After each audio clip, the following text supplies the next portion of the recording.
Have you just been told you have osteoporosis and you're wondering, what do I do next? What do I eat? How do I move? What do I do for exercise? Well, I'm gonna help you out with that today. My name is Donna with New Dawn Exercise Therapy, and I've worked with a lot of women over the years who have dealt with osteopenia, osteoporosis, and I want you to know it's not the end of your quality of life.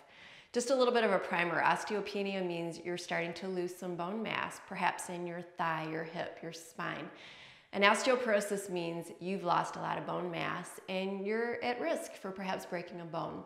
So there's some things you can do that are gonna help. First of all, no fear. I don't want you panicking about this and just thinking, I'm gonna break my back, I just know it. Not necessarily the case. There's a lot of things you can do. Perhaps your doctor has prescribed some medication. Perhaps you've done your research and you're thinking, that's a good option for me. Then go ahead and do that. I do want to encourage you as you get repeat bone density tests, and if you feel like your numbers are not going up very much or even at all, there's some good research out there that says with exercise you are strengthening that bone. Even though it's thinner, it's stronger and it's much less likely to fracture. So you've got to exercise, and we're going to talk about that in a moment. So again, there's hope. Even if your numbers aren't going up, you exercise and get that bone stronger, which a bone density test will not reflect. It won't tell you how much stronger your bones are getting, but we will know with the right type of regular exercise that your risk for fracture is going to go down. What are some of your must-dos? What do you have to do? Well, you've got to do weight-bearing exercise. Weight-bearing exercise, think about walking, elliptical, if you're someone who jogs, doing some of that, maybe a step class, but anything where you're bearing weight with your feet. I love to walk. I've got a dog and we walk every day a lot. So that for me is a good weight-bearing exercise. I love to jump rope. I don't jog anymore just because my knees aren't all that great with jogging a lot, but I do great with jump rope. So that's my weight-bearing. Biking and swimming are not considered weight-bearing. They're great forms of exercise, and if you're doing those regularly, I'm going to encourage that you at least do some of the walking several times a week, because the weight-bearing is what stimulates those bones to get stronger. So you've got to do that, okay? Strength training, that's another must-do. Lifting weights, all right? If you're not too sure how to do that, find a trainer, because form is important. I'm definitely able to help you out with that too. You can always get in touch with me. But strength training, okay, at least I would say 2, maybe 3 times a week, full body routine would be preferred. And if you'd like to split up your muscle groups, that's fine too. You just be doing that a little bit more frequently throughout the week.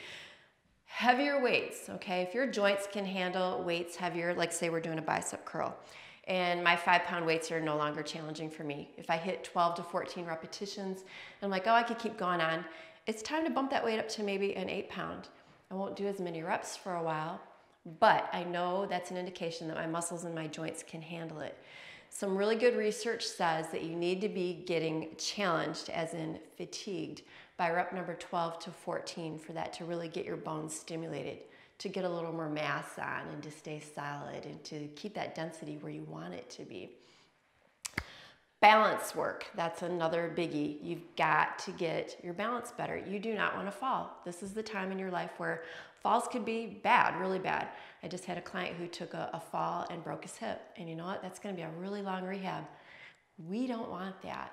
So we're talking balance work. If you're unsure of how to start to set your counter, and maybe you're holding on to a little something and you're holding for 10 seconds and then you switch feet.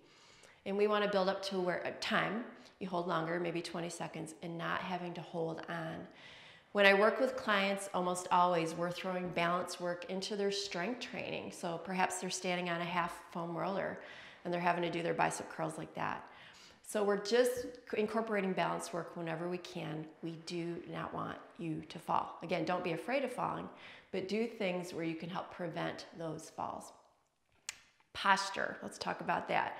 This is not the time to be rounding your shoulders and putting more stress on the vertebra. When you're sitting in a chair, I'm just gonna grab my ball real quick. I wanna demonstrate this for you. Okay, a lot of times you'll just kind of see people slumped and their back is all rounded. And all that does, that rounding, is it puts more pressure in the body of those vertebrae that are already they're compromised because of the osteoporosis. So now's the time. You gotta learn how to sit up, and you gotta remember to do that. Keep that little curve in your lower back. Shoulder blades back and down. It's gonna feel like you're sticking out your chest. So when you're sitting, when you're watching TV, when you're driving, when you're walking, it's gonna be really important that you get those shoulder blades back and down, that you keep your chin up, that you kind of keep your tailbone pointing to the floor, not rounding, okay? So anything we can do to keep that spine safe is gonna be super, super important. Let's talk about food and supplements. Obviously, everybody thinks about calcium, and that's great. Maybe it's milk or cheese or yogurt. If you're not getting up to at least 1,000 milligrams every day, we need to maybe supplement, okay? There's cheap forms of calcium called calcium carbonate, and then there's forms called calcium citrate. Those are the two most popular ones. Research shows that the carbonate doesn't absorb all that well, that you end up getting rid of it kind of in your waste products, shall we say. Citrate is better absorbed, usually better utilized. So think about using that instead of the carbonate, okay?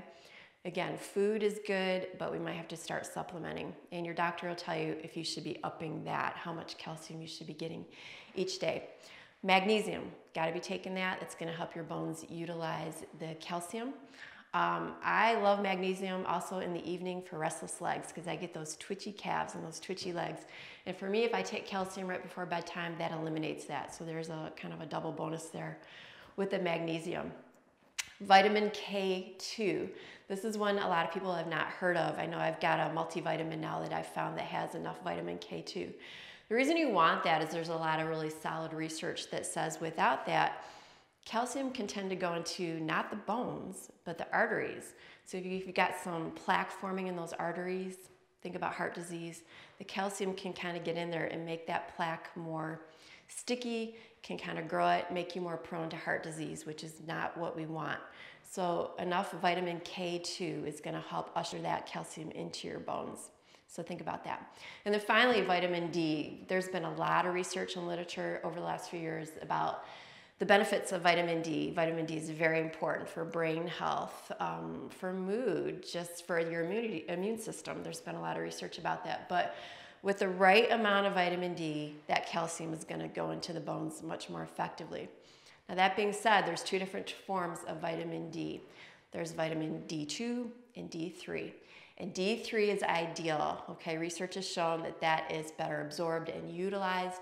Usually that is an animal-sourced supplement. I shouldn't even say supplement.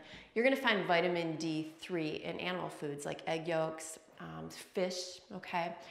Most people have to supplement to get enough. I'm not gonna tell you how much you should be getting in. Talk with your doctor, do your research. But I will say that vitamin D3 is important. And I know from experience, because I know for years I took a multivitamin that had vitamin D2. And you know what? My blood test last year came back that I was deficient. And I'm like, but why? And then I started to do my research and I'm like, oh, my supplement just has vitamin D2. So I started supplementing with vitamin D3 to get my vitamin D levels back up. So keep that in mind, okay? Here comes the stuff you gotta avoid. Okay, I got two lists. I got one to avoid and absolutely do not do's. The things to avoid, think about activities where you gotta stay on your feet, okay? Skiing, skating, might be things you don't wanna do anymore. Just because you're not in control of yourself, you could easily fall. I'm not saying be afraid of those activities, but really, really consider if you have been diagnosed with osteoporosis, are those activities that you wanna continue to do, okay? Golf, that's a biggie. My clients do not like it when I talk to them about you might think about giving up golf. Because golf is just a lot of twisting and you're gonna nail those vertebrae, okay? A lot of compression, a lot of twisting, and you're doing it just to one side. That's not gonna be good for a spine that's compromised with osteoporosis. So really seriously consider that, and don't get mad at me for saying that. Finally, if you take yoga classes and Pilates classes, there's gonna be some postures that you probably shouldn't do. Choose your instructor wisely, okay? Make sure you talk to your instructor before the class. Make sure they have worked with people dealing with osteoporosis and they know how to adjust specific exercises for you, because again, we don't wanna mess with that spine, okay? Here's my list of you cannot do's. Something we called forward flexion, okay? Reaching down, tapping your toes. See how I'm running my spine? Think about traditional sit-ups when you do crunches, okay? Those are not good because again, we're rounding the spine and not good. Some of the traditional Pilates movements, okay? Think about rolling like a ball and roll over and roll up and open leg rocker. So if you're familiar with those things, those are all things where we have a rounded spine. I know I've taught Pilates for a long time. I was teaching at a place where it was all women over 50, so I knew they had some type of osteoporosis going on most likely. So I actually took those exercises out. I just decided to start incorporating other exercises that I knew would be safe for everybody, okay? So again, get rid of those exercises. Again, with your abs, the sit-ups, even crunches, I think things that would be better choices would be planks, okay? Where you're laying down on your back, bring your legs up in the air, having to brace your abs in and your pelvis, doing some leg work, leg extensions, again, where you're laying down on your back and challenging yourself that way. And I've got some videos you can look up on my website or my YouTube channel that will give you some of those types of ab exercises, okay?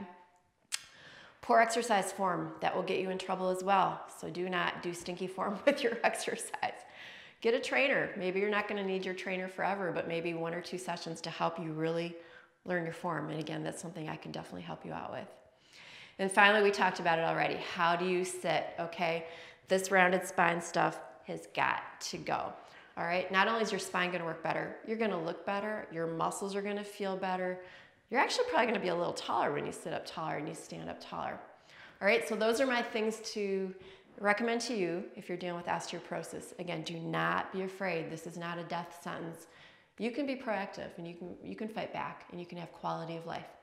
If I can help you out with anything, please get in touch. I would love to help you. My contact information is below. And thanks for watching. I wish you a great day.